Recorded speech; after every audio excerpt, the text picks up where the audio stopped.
Salut les amis! Aujourd'hui est un grand moment pour moi. Je vous propose enfin ma première revisite au format vidéo. Vous avez hâte, j'en ai pas le moindre doute. Pour cette vidéo, première en ce genre, je vous ai proposé la revisite de la célèbre tarte caramel noix de pécan. J'y ai rajouté de la vanille en y voyant de nombreux modèles la comportant. Mais j'ai aussi rajouté de nombreuses différences. Dans cette revisite, nous présenterons non pas le chef-d'œuvre sous forme d'une tarte, mais d'un entremets. Celui-ci sera composé d'une génoise ultra moelleuse avec des morceaux de pécan, d'un crémeux à la pécan monstrueux et d'une mousse à la vanille et d'un croquant à la pécan à tomber par terre. Mais vous me direz, où se trouve le caramel?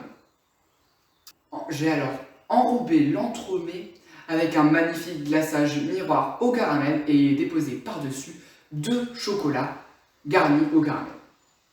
N'hésite pas alors à me dire en commentaire si tu es déjà en train de baver sur ce dessert et à lâcher un petit pouce bleu pour m'encourager. Nous allons donc passer à la réalisation avec la génoise. Alors à vos fourneaux. Dans le bol de notre robot, on peut venir mettre les œufs, le sucre et battre à l'aide d'un fouet jusqu'à ce que le mélange double voire triple de volume. Il aura par la même occasion blanchi. L'étape prend une dizaine de minutes. Voilà le résultat à obtenir. On peut alors ensuite rajouter la farine tamisée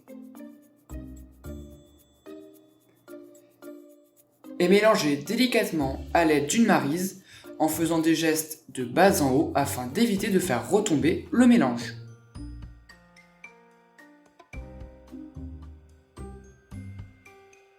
On peut alors ensuite rajouter le beurre, mélanger de nouveau brièvement,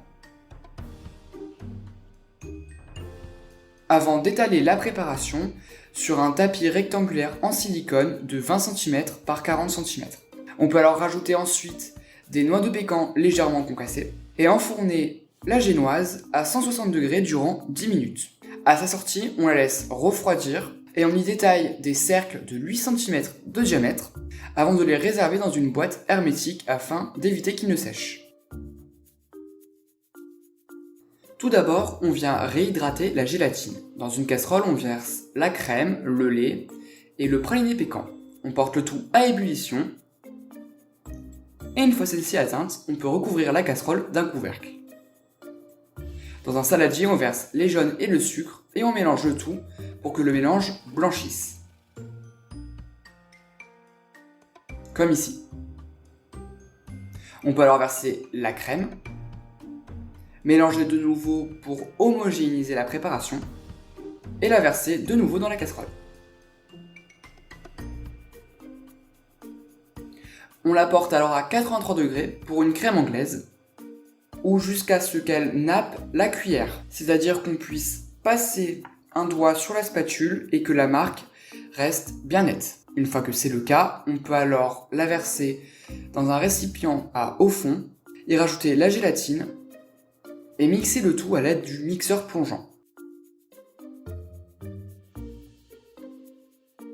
Quand la gélatine est bien incorporée, on peut alors verser le crémeux sur nos génoises de façon à avoir une couche de 1 cm d'épaisseur. On peut s'aider pour cela d'un cure-dent où on aura préalablement mis une marque à 1 cm d'un de ses côtés. On le place alors au congélateur durant 3 heures et une fois que l'insert est bien pris, on peut alors les démouler et à l'aide de l'emporte-pièce fourni avec les moules galets, emporte-piécer nos inserts. On les réserve au congélateur jusqu'à utilisation. On vient réhydrater la gélatine dans un bol d'eau froide. Dans une casserole, on verse le lait, la crème et l'essence de vanille, même si je vous conseille une gousse, et on vient porter le tout à ébullition. L'ébullition atteinte, on peut recouvrir la casserole d'un couvercle. Pendant ce temps, on peut mélanger les jaunes avec le sucre jusqu'à ce que le mélange blanchisse. Une fois que c'est le cas, on peut alors verser le lait infusé, mélanger un petit peu pour que ce soit homogène et reverser tout dans la casserole. On vient en faire une crème anglaise, c'est-à-dire qu'on la porte à 83 degrés jusqu'à ce que la crème nappe la cuillère. Une fois que c'est le cas, on peut alors venir la verser dans un récipient à haut fond, y rajouter la gélatine et mixer à l'aide de notre mixeur plongeant. Quand la gélatine est bien incorporée, on peut alors arrêter et réserver la crème au chaud. On va alors monter notre crème en chantilly. Je vous conseille d'utiliser un bol bien froid, un fouet bien froid et une crème bien froide jusqu'à ce que la chantilly soit bien consistante. Elle atteint le bec d'oiseau. Idéalement, la crème anglaise doit atteindre 20 degrés. Sinon, la chantilly va fondre. On peut alors rajouter à notre crème anglaise un tiers de cette préparation, mélanger le tout délicatement avant de rajouter les 2 autres tiers.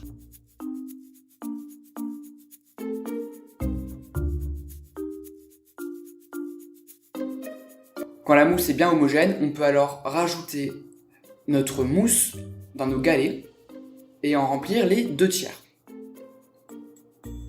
On peut y rajouter alors nos inserts, appuyer légèrement pour qu'il n'y ait aucune bulle d'air, rajouter un petit peu de mousse, lisser le tout à l'aide d'une spatule et placer le tout au congélateur durant une nuit.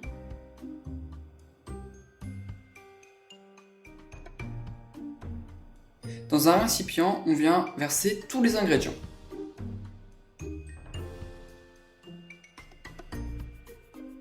On mélange le tout.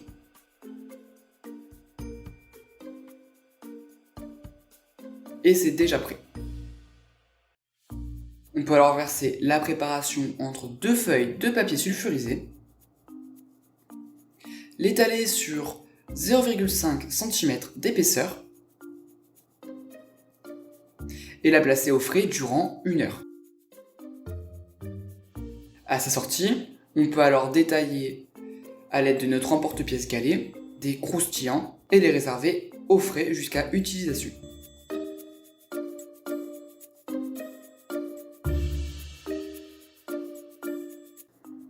Dans une casserole à fond large, on vient mettre le sucre et le faire fondre à feu doux.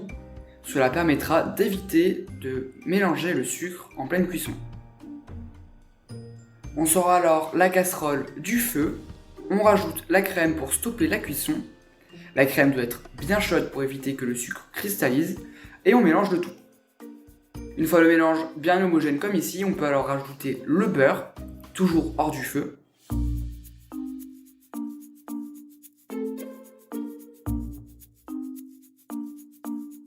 Avant de le remettre à cuire et de le porter à ébullition durant 3 minutes. Vous allez voir, le caramel va épaissir. On peut alors le sortir de nouveau du feu, rajouter la cuillère de sel, mélanger, avant de le placer dans un récipient et de le couvrir d'un film plastique. On peut alors venir faire fondre le chocolat, le tabler, c'est-à-dire le verser sur une plaque de marbre pour qu'il atteigne les 33 degrés, comme ici.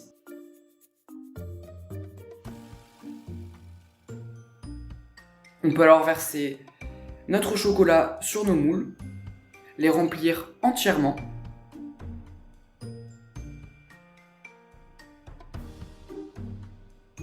avant de les reverser dans le récipient contenant le chocolat initialement. Voilà le résultat à obtenir. Cela nous permet d'avoir des couches fines. On peut alors les placer au congélateur durant quelques minutes. Et une fois que les coques ont bien prises, on peut alors les remplir de caramel.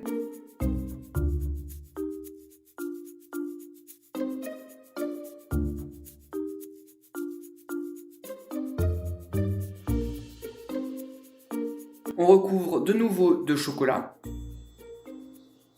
On lisse bien le tout.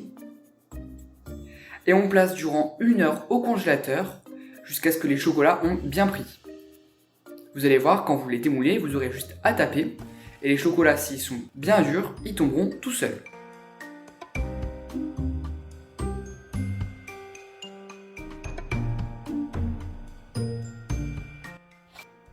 Tout d'abord, on vient réhydrater la gélatine. Dans une casserole à fond large, on vient mettre le sucre et on le fait fondre de façon à avoir un caramel. Je vous conseille de mettre un tiers de votre sucre et de rajouter les 2 autres tiers petit à petit au caramel fondu. Les quantités sont assez énormes, vous verrez, c'est compliqué de le réussir. Une fois la totalité du sucre transformé en caramel, on peut rajouter la crème bien chaude en 3 fois, en mélangeant bien à chaque fois.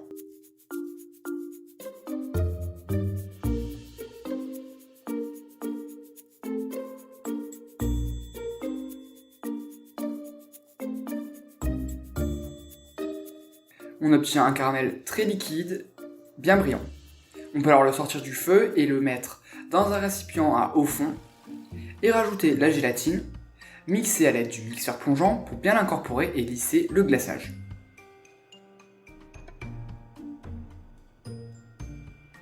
On peut le laisser alors tiédir à 27 degrés et une fois que cette température est atteinte, on peut alors le verser sur nos entremets. Ici on a fait 2 couches pour avoir une belle couleur. Ce n'est bien sûr pas obligatoire, ce n'est que pour l'esthétique. On peut alors déposer nos entremets sur nos croustillants pécans, y déposer par-dessus 2 chocolats, et c'est fini! Que vous dire de plus? C'est l'entremet le plus food porn qu'il puisse exister.